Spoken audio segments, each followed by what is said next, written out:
Olá, sejam bem-vindos a mais um vídeo. Então hoje, o treino de hoje com o Power Brief que eu vou compartilhar com vocês, a gente vai dar um enfoque maior em um dos gráficos, que é o gráfico de pressão inspiratória.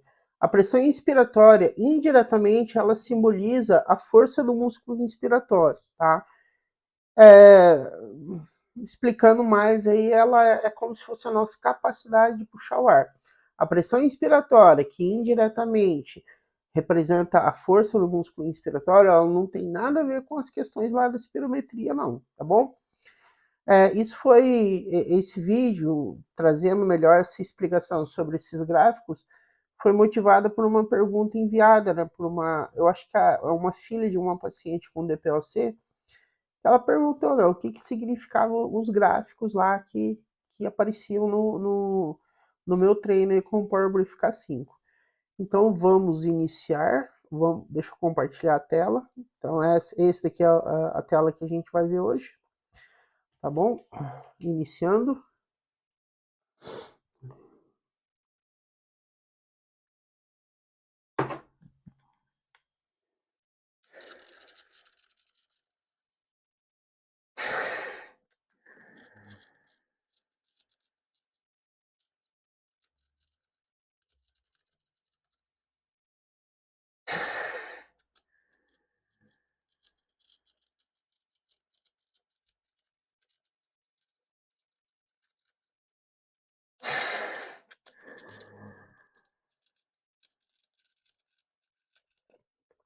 Ó, então só trazendo uma explicação aqui para vocês. O que está acontecendo, principalmente aqui, ó. Então, eu inflo meu pulmão, eu saio de uma pressão baixa. A partir do momento que eu inflei o máximo o meu pulmão, eu atingi o máximo de pressão e daí a pressão começa a cair, porque existe uma perspectiva de esvaziamento do pulmão. Aqui eu continuo puxando o ar, vou tentando ficar puxando o ar, mas mesmo assim eu ainda não consigo gerar uma pressão suficiente, tá? Por quê? Porque quanto maior o ar, maior a pressão que eu gerei no meu pulmão, tá? Isso em outro momento eu trago com uma melhor explicação para vocês, mas isso tem muito a ver com a tal de lei de Boyle que a gente viu lá no ensino médio. Então a gente tem um sistema ali, eu estou aumentando o volume desse sistema, estou aumentando a partícula, a pressão chegou ao máximo, tá? O meu pulmão inflou, ele estendeu, a pressão chegou ao máximo. Aí, por mais que eu continue a puxada de ar, por mais que eu continue a puxada de ar, ele dá um esvaziamento. É uma pressão, para mim particularmente, né, nesses níveis de treino, para mim já está sendo uma pressão muito alta. Então aqui, ó, nesse ponto aqui, ó, a queda da pressão, né? Então provavelmente existe um esvaziamento do meu pulmão aqui, e aqui ainda eu tô com uma tentativa de ir continuando gerando pressão, mas a pressão está caindo, e a partir desse ponto aqui eu não aguento mais a manutenção dessa pressão, a manutenção dessa inspirada minha, daí começa a cair, tá? Essa que é a ideia da representação no gráfico. Se você não entendeu, não se preocupe, vai acompanhando, deixa as suas dúvidas aí nos comentários que eu respondo. Então, continuando aqui.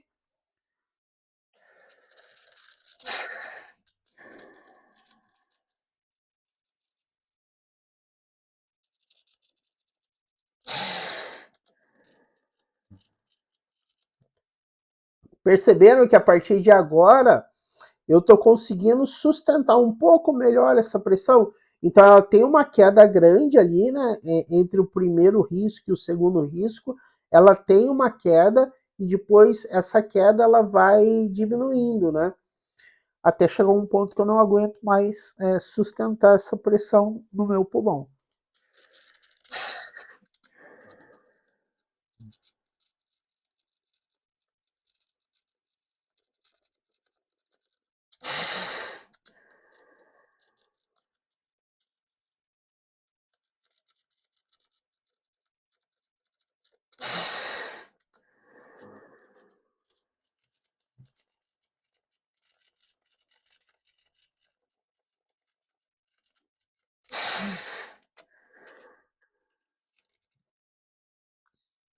Então, ó, esse ponto aqui é o ponto.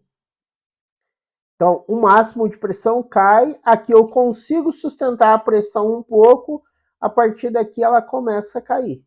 Ela começa a cair, mas ainda assim tem um declínio, né? Não é não cai de uma vez, tá? Então, aqui, ó, desse ponto até esse ponto eu consigo uma sustentação. O ideal seria eu sustentar um pouco mais de tempo, mas isso vai muito em função do treino da pessoa e vai caindo, tá? Agora, por exemplo, num paciente que tem DPOC, o que acontece? Ele tem uma dificuldade de gerar essa pressão, por quê? Porque o pulmão desse paciente com DPOC, ele é um pouco mais rígido. Pior ainda quando a gente está falando de um paciente com fibrose, tá? Que tem um pulmão mais rígido ainda, então ele não consegue essa sustentação de pressão. Continuando aqui.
Então, finalizei aqui a primeira série, tá? Conseguiram entender, ainda que mais ou menos, a questão da pressão aí, dessa pressão pulmonar, que indiretamente ela representa a força do músculo respiratório. Indiretamente ela representa isso, tá? O que a gente tem que ficar atento é assim, que isso vai ficar em função, de certa forma, vai ficar em função da complexidade do pulmão do paciente. Não que a indicação do Power Brief está em função necessariamente disso, tá? A indicação do recurso, do modelo do recurso, está mais em função da idade do paciente, dados antropométricos. Agora, o que a gente tem? Então, em tese, um paciente, falando do DPOC agora, um paciente com DPOC, ele tem um paciente com DPOC com predominância de enfisema. Esse paciente, o pulmão dele é mais rígido, tá? Do que um bronquítico crônico, por exemplo. Então, no paciente com enfisema, ele não consegue gerar muito essa pressão. Isso significa que o treinamento muscular respiratório está contraindicado para esse paciente? Não necessariamente, mas a gente precisa entender algumas ressalvas. Até que, por exemplo, até que ponto vale a pena esse paciente investir no Power Brief ou até que ponto a gente vai conseguir evoluir com esse paciente. É claro que quando a gente está falando aí de atletas, foge totalmente, né? Porque em tese, principalmente se esse atleta for jovem, a gente consegue gerar uma pressão bem maior no músculo, no pulmão desse atleta, tá certo? Ficou claro, pessoal, esse gráfico? Se não ficou claro esse gráfico, por favor, deixem aí a pergunta de vocês aí nos comentários. Agora vamos voltar para o gráfico ali do reloginho, que é o mais tradicional ali do Power Brief K5, tá bom? Então vamos lá.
Então, finalizado o treino de hoje, certo? As dúvidas aí deixem nos comentários públicos que eu respondo todas, tá bem?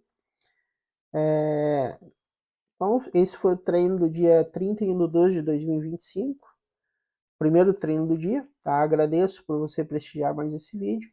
Um grande abraço e até o próximo vídeo.